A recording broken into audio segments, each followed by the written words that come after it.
A Japanese destroyer explodes in half at 4,000 yards, torn apart by coastal guns the Marines had dug out of solid coral with picks and shovels. 2 minutes later, it is gone entirely, sunk with nearly her entire crew, in full view of the men on the beach who just fired the shots. It is December 11th, 1941, 4 days after Pearl Harbor, and a Japanese admiral confident enough to attack without air cover has just watched his invasion fleet come apart under fire from an island he expected to fall in a single afternoon. We'll show you exactly how 500 Marines turned back an entire Japanese invasion force in a moment. First, you need to understand how a tiny coral atoll 2,000 miles from anywhere became the first place in the entire Second World War where an amphibious invasion was defeated before it ever reached the beach. This is the story of Wake Island. Pearl Harbor fell in under 2 hours. Guam fell in 3 days. Wake Island held for 15. This is what happened when the United States Marine Corps decided that a speed bump was going to fight back. The threat in the hours immediately following the attack on Pearl Harbor. The Imperial Japanese military machine swept across the Pacific with a speed and coordination that stunned Allied planners on every front. Guam fell within 3 days to a garrison too small and too lightly armed to offer more than token resistance. Hong Kong, the Philippines, and Malaya all came under simultaneous assault, part of a coordinated strike designed to seize as much of the Pacific as quickly as possible before the United States could recover and respond. Wake Island, a tiny, wishbone-shaped coral atoll roughly 2,000 miles west of Hawaii, was expected by Japanese planners to fall just as quickly.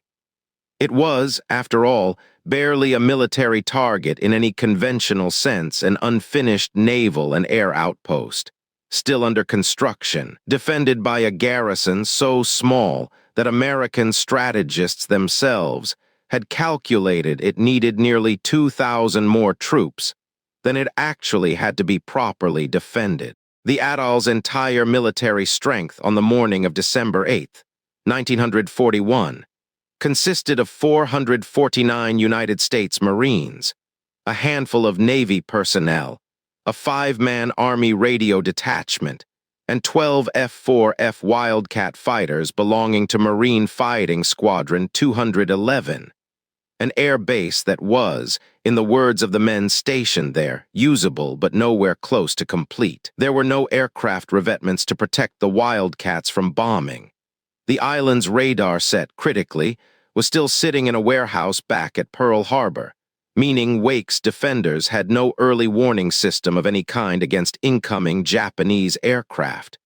Major James Devereux commanded the ground defense. Commander Winfield Cunningham held overall command of the atoll.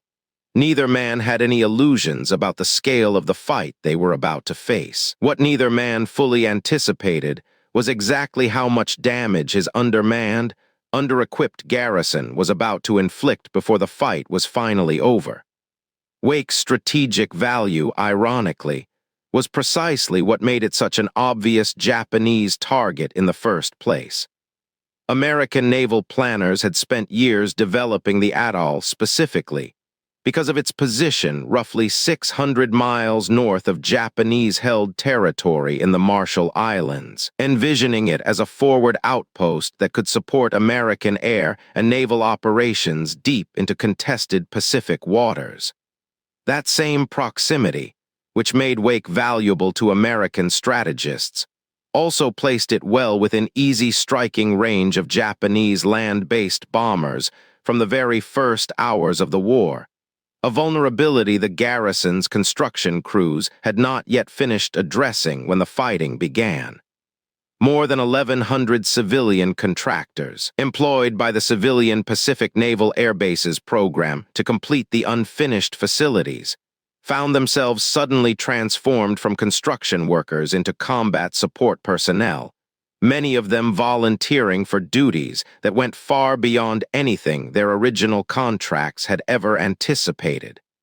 The secret development: there was no secret weapon waiting on Wake Island in December of 1941. What there was, instead, was 6 aging coastal defense guns, dug into coral gun pits carved almost entirely by hand, and a garrison that refused to behave the way a doomed outpost was supposed to behave. At noon on December 8th, just hours after Pearl Harbor, 36 Japanese bombers struck the atoll from bases in the Marshall Islands, catching most of the Wildcats still on the ground and destroying 8 of the 12 in a single raid. The Marines adjusted almost immediately. Anti-aircraft crews began relocating their guns after every raid, building convincing wooden decoys at the abandoned positions, so that subsequent Japanese bombing runs wasted their payloads pounding empty gun pits, while the real batteries fired from freshly dug positions nearby. Civilian construction contractors, over 1,000 of them still on the island completing the base's unfinished facilities, volunteered by the hundreds to join gun crews, belt ammunition, repair damaged aircraft, and haul food and supplies to exposed forward positions under continued bombing. On the morning of December 11th, Rear Admiral Sadamichi Kajioka arrived off Wake's southern shore with an invasion fleet built around 3 light cruisers, 6 destroyers, 2 converted patrol boats, and roughly 450 Special Naval Landing Force troops, confident that days of bombing had already neutralized whatever defenses remained. Devereaux ordered his gunners to hold their fire completely as the Japanese ships closed to point-blank range, refusing to reveal his battery's positions or open fire prematurely, waiting instead for exactly the moment his 6-inch guns could inflict maximum damage against targets that had no idea they were about to be hit at all.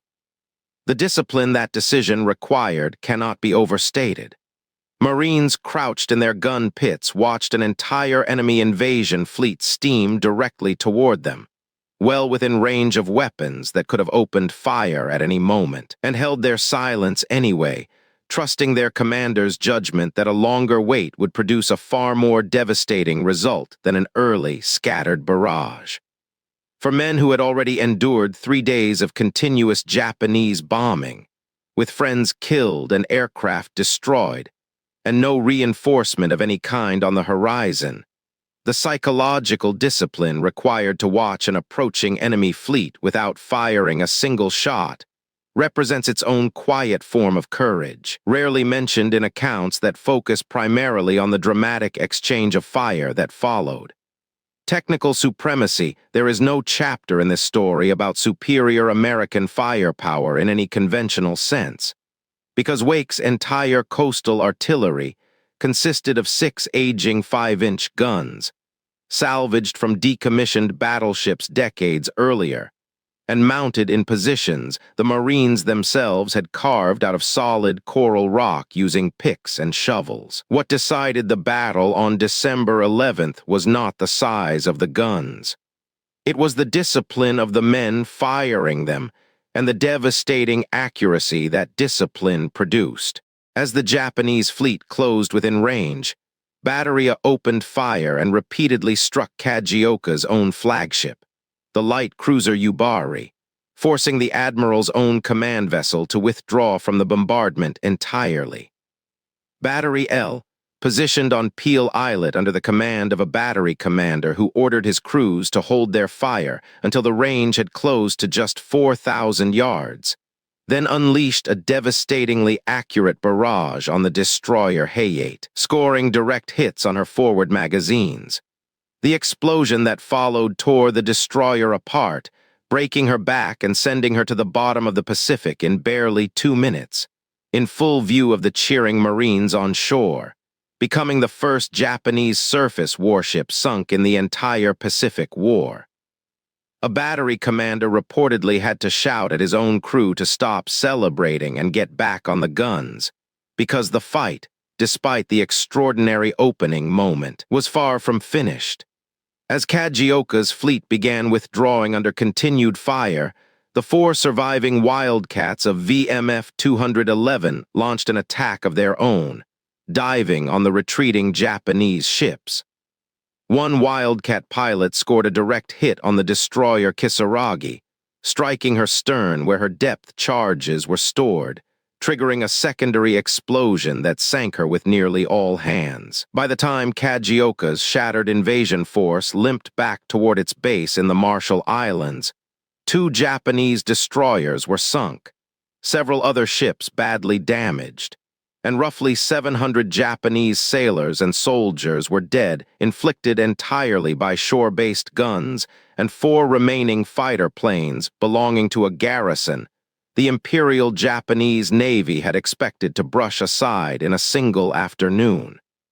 It remains, to this day, the only successful defeat of an amphibious invasion force by coastal artillery, alone in the entire Second World War. The scale of that outcome deserves closer examination, because it inverts almost every assumption an outside observer might make about the relative strength of the two forces involved. Kajioka's invasion fleet possessed vastly superior firepower on paper, with cruisers and destroyers carrying guns that outranged and outclassed Wake's aging coastal battery in nearly every technical specification. What the Japanese fleet did not possess was the element of surprise, nor any accurate understanding of exactly where the American guns were positioned, or how disciplined their crews would prove to be under fire. Deverua's decision to hold fire until the range had closed to a few thousand yards converted what should have been a straightforward, one-sided bombardment into a close-range gunnery duel where accuracy and fire discipline mattered more than raw throw weight, precisely the kind of engagement. A smaller, well-prepared force can occasionally win against a numerically superior opponent, provided its commander is willing to accept the enormous risk of waiting. The global impact. The humiliation of December 11th forced Japanese commanders back to the drawing board entirely. Rather than a quick, lightly escorted follow-up assault, the second invasion attempt, launched on December 23rd, arrived with an entirely different scale of force reinforced by the fleet carriers Hurryu and Soryu, fresh from launching the Pearl Harbor strike, providing full fighter cover, alongside heavy cruisers and an invasion force that had grown to roughly 2,000 troops. 2 old destroyers were deliberately run aground on Wake's beaches before dawn to serve as improvised landing platforms. And by first light on December 23rd, 1,000 Japanese soldiers had fought their way ashore against a garrison that, after 15 days of continuous combat, was exhausted, critically low on ammunition, and had lost its last operational aircraft the previous day. Even in that final, hopeless fight, the defenders extracted a brutal price. Marines abandoned their gun positions to fight as infantry, wiping out one Japanese beachhead of nearly 100 men entirely, and pushing back another Japanese advance more than 900 yards in a determined counterattack. A relief force built around the carrier Saratoga, loaded with reinforcements and supplies, had actually been steaming toward Wake, only to be recalled by Vice Admiral William Pye just as it drew within a few hundred miles of the besieged atoll, a decision that remains one of the most debated command choices of the entire early Pacific War. By the time Commander Cunningham ordered the surrender on the morning of December 23rd, roughly 11 hours of brutal close combat had passed, and Japan had paid a toll of some 800 dead against just over 100 American and Guamanian defenders killed across the entire 15-day siege. That toll mattered enormously to a nation still reeling from Pearl Harbor. In an unbroken string of Japanese victories across the Pacific in December of 1941, Wake Island stood out as something genuinely different, a place where American forces, hopelessly outnumbered and completely cut off from any realistic hope of rescue, had fought back hard enough to sink Japanese warships, kill hundreds of Japanese soldiers, and force an embarrassed Imperial Navy to return with a force many times larger than its original plan called for. Newspapers across the United States seized on the story, and Wake Island became, almost overnight, the first genuine symbol of American resistance in a war that had, up to that point, offered the public almost nothing but bad news. The relief expedition that never arrived remains one of the more painful footnotes to the entire battle. Task Force 14, built around the carrier Saratoga and loaded with reinforcements and supplies specifically intended for Wake's garrison, did not depart Pearl Harbor until December 16th, 5 days after the first Japanese assault had already been repelled, and its slow, cautious advance across the Pacific was further delayed by a stop to refuel escorting destroyers.